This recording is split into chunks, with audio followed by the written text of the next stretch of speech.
Meantime, in the first half of this home-and-home series, Henry Burris and the Ticats have an 8-0 lead late in the opening quarter, and the football at their own 23-yard line.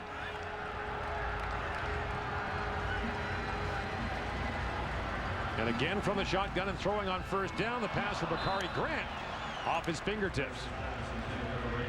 For one of the emerging stars in this Hamilton Tiger Cat offense, running back C.J. Gable arrived with a bag for most of his first game, had 2 touchdowns already and a chance to catch the game winner, a wide open screen.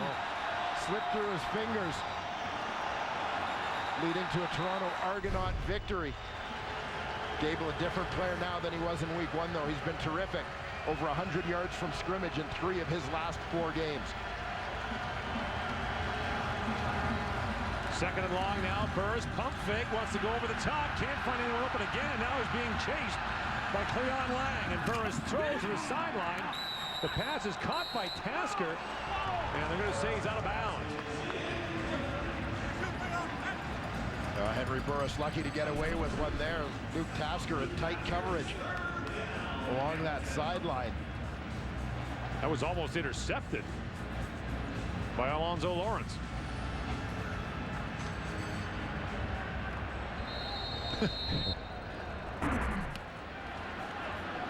And now the kick by Bartel.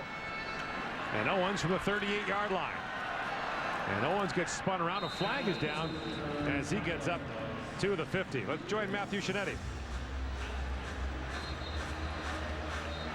Gord, as you mentioned, Ricky Ray is the third-string quarterback tonight, and this is all part of the ongoing recovery process that head coach Scott Milanovich is putting his star under. Yes, he is throwing, but Ray is on the sidelines tonight to get back into the routine, back into looking at his wristband, talking to the coaches.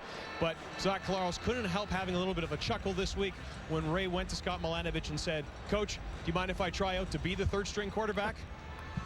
Well, what have you done in your career? Oh. 3 Grey Cup rings? Oh, okay. It's never mind what he's done in his career. I think the stats for this season. 78%.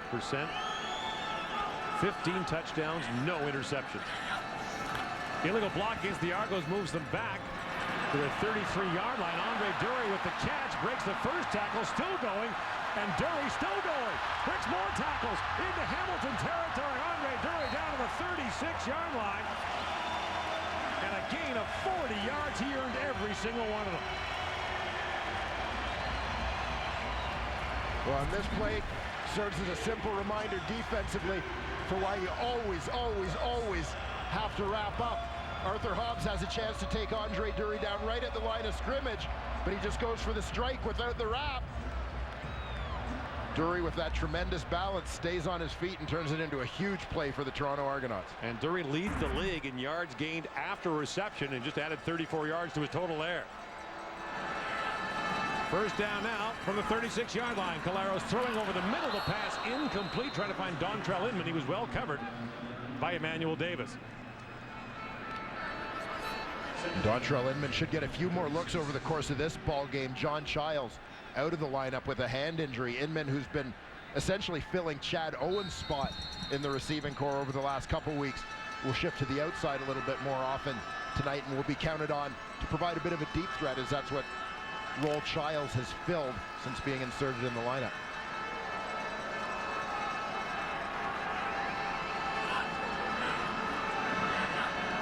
Second down from the Hamilton 36-yard line. Collaros under pressure, stepping up, trying to find someone, throws to the sidelines, and the pass is caught by Spencer Watt. And he is down to the 27-yard line. He'll be about a yard short of a Toronto first down. And the first quarter comes to a close with the Hamilton Ticats moving the ball impressively. An 8-0 lead through the first 15 minutes. We're back with the second after this. 15 minutes, the Ticats with 135 total yards, and the Argos just 61. No turnovers so far in the game. There were no turnovers at all in the game when they met in week number 1 here in Toronto. Gord Miller back here with Dwayne Ford. We talked about the fact that over the last 6 weeks, the Ticats have alternated wins and losses. So I guess one way to look at it is good teams don't lose 2 in a row. They have bounced back from bad losses. Well, you could say that, or you could say this is a team that's having a hard time finding consistency, managing to maintain momentum after wins. And I actually tend to opt for the latter with this football team. if they want to be a threat, if they want to be a challenge, and the bottom line is you got to win at least 2 in a row, more likely 3 in a row to get to the Grey Cup. These guys at this point haven't indicated that they can win more than 1 in a row. 3rd and 1.5 yards for the Argos, so they'll elect to go to the Swayze Waters field goal try from 35 yards out. He had a tough week last week in Edmonton. 1 for 4, missed 2 short ones. And he puts this one through, and so the Argos have their first points on the opening play of the second quarter. Swayze Waters with that one, perhaps rewarding his coach's faith in him. Asked Scott Milanovich this week if he had considered the possibility of making a change in that kicking slot. Swayze Waters last in the Canadian Football League in terms of his field goal accuracy percentage, but Milanovich says, in all honesty, we believe in Swayze. He feels that even the ones he's missed, he's hit the football well, and feels that he's going to come around and he's going to be all right. It's also a very effective punter of the football, which makes a difference as well in terms of field position. I think part of the challenge, I suppose, for the Toronto Argonauts, Swayze Waters, a well-liked guy on this football team, a team that's built with very good chemistry. You've got a lot of things going well for your football team, and maybe as long as you're winning football games despite your kicker's struggles, you don't necessarily want to rock the boat by making a significant lineup change at this stage in the season. So Brandon Banks is back deep to receive the kickoff along with C.J. Gable. Banks had a pretty good career as an undrafted free agent in Washington. One problem he had was hanging on to the football, which is why Washington ultimately let him go. But he was listed as the lightest player in the NFL at 175 pounds. Which may have been generous. So all the kickers outweigh him even. And Waters hoofs this deep as Banks is under it at the 5-yard line. Gets by the first wave, stutter step, and Banks up the sidelines out of bounds. At about the 43-yard line. Good field position again for the Ticat offense. Well, C.J. Gable, we've seen a lot of first down carries from C.J. Gable in this football game, which isn't necessarily the typical game plan for this Tiger Cat squad. And Ken Austin telling us before the football game that he thinks that Gable is the most complete back in the league in terms of running the football, catching it, and blocking, and compares him to a former Saskatchewan Rough Rider teammate, Mike Saunders. Yeah, and I think that's very fair. As when you think about Mike Saunders and his career, he became a slot back later in his career. Gable's a guy who runs routes like a receiver. And with the first down carry, fights his way just shy of the 50-yard line. Gable, the first true freshman ever to start at tailback for the University of Southern California Trojans. Well, that speaks volumes about the talent when you consider the list of Heisman Trophy winners to come out of the Trojan backfield. 4 carries for 18 yards so far tonight. By the way, Gable, one of the few Ticats who started that game against Toronto week 1, who's back starting in game 2. Of the 24 players who started for Hamilton in that football game, only 11 are starting tonight, and 7 are no longer with the team. Burris throws, the pass is caught by Bakari Grant, room to run inside Argo territory, and Grant thrown down at about the 50-yard line. Another Hamilton first down as the Ticats continue to move the ball impressively. Bakari Grant on pace for his first career 1,000-yard season. Even threw a pass last week against Calgary. Guy who really stepped up in the absence of Andy Fantus. Proved himself as a reliable go-to receiver. You see the numbers. He comes in close to 800 yards through his first 2 years. And combined had less than 1,000. And shaken up on that play. On first down. 4-man rush for Toronto. Burris delivers, the pass is intercepted. Picked off by Ricardo Coakley, the former Hamilton Ticat. And a flag is down on the play. So Coakley the interception. What's the flag about? And this is where it came unraveled for Burris and the Ticats last week. An early interception in the second quarter. After the change of possession, holding, Toronto number 39, 10-yard penalty, first down. So take 39 off the return, but give the football back to the Argonauts as the first turnover goes the way of Toronto. Last week, Calgary scored 17 points on Hamilton off turnovers. Just to make sure he doesn't fall into a similar funk after this one. Tough to say whether he overthrew the short receiver, leaping on Rhea Jones, or underthrew the deeper receiver, Luke Tasker. Regardless, it falls into the arms of a Wade and Ricardo Coakley. Argo ball. First down at their 43-yard line. Caleros with a deep drop going over the top. Has a man. Dontrell Inman. Jump ball. And it is incomplete.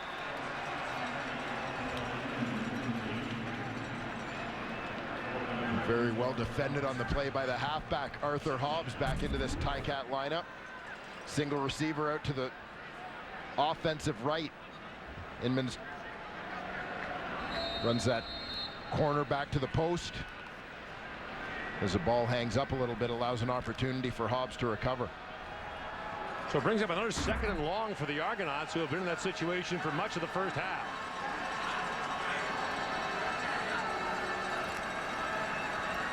Five-man rush. Caleros delivers, and that was almost intercepted. As jumping in front of that football was Hamilton's Brandon Isaac, who's having quite a first half in his first game against his former team. He did come up and shake hands with Scott Milanovic before the game, and they exchanged some pleasantries, but Isaac, very clear this week, he's got something to prove to the team that let him go. Yeah, absolutely. And despite maybe some hard feelings at the time of his release, and some of those being discussed this week, Brandon Isaac respects the Toronto Argonaut coaching staff, as he told me yesterday, but absolutely as a player, you always want to prove yourself, particularly to someone who says we're better without you. So Waters on to kick, and Banks back to receive it. High snap for Waters, and he's in trouble trying to kick it. Gets kind of a sidewinder away, and a good bounce taken by Lawrence at the Hamilton 45-yard line, and Lawrence still going up to midfield, and Simone Lawrence, pretty good improvising up to midfield, a 22-yard punt. A return of 10, and the Ticats will have great field position when we come back on Wendy's Friday Night Football. Well, Swayze Waters, after a little bit of an adventure on the last punt, comes up limping on the Toronto Argonauts sideline. Looked like he wasn't quite ready for the snap, a little bit high, forced out of his regular rhythm. Brought down hard in midair by Neil King. The Argos are a bit like a pool hustler, Dwayne. They kind of spot you a few games up the stakes and then beat you. First down from midfield. Burris with time, throws to the far sidelines. Grant the catch, and a gain of about 5-yard line. But as Scott Milanovic knows well, this is not a formula for winning football in November. No, exactly. The Toronto Argonauts, it's hardly by design that they've been easing their way into these football games and having to rely on strong second halves. Game was 5. It's 2nd and 5.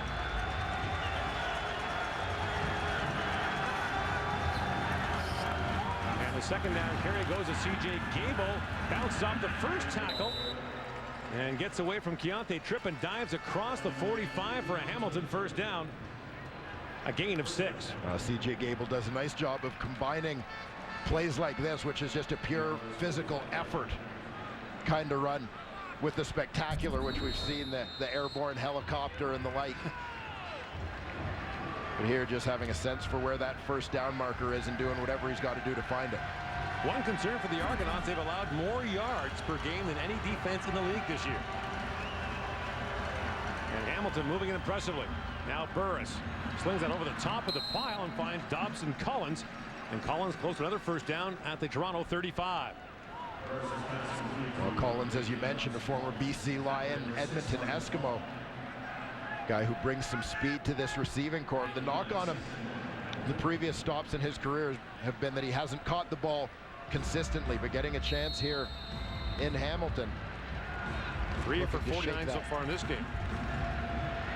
On the practice roster all season for Hamilton. And now it's 2nd and a yard. And here is Gable.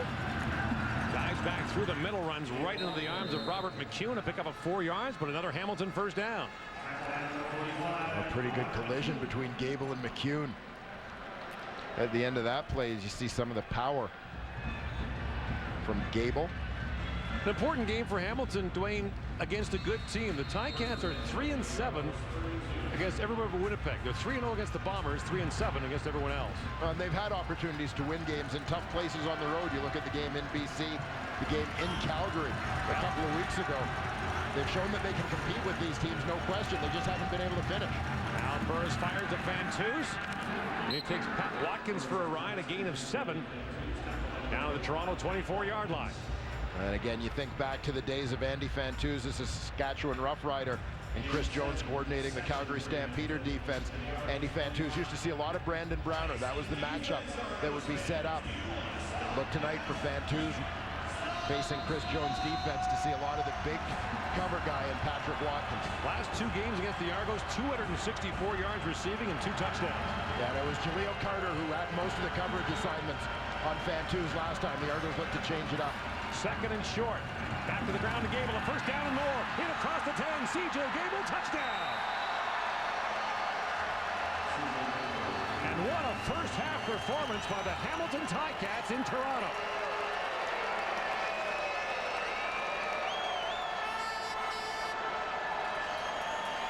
It's been largely the C.J. Gable show on the most recent drive. He starts off in that backfield beside Burris.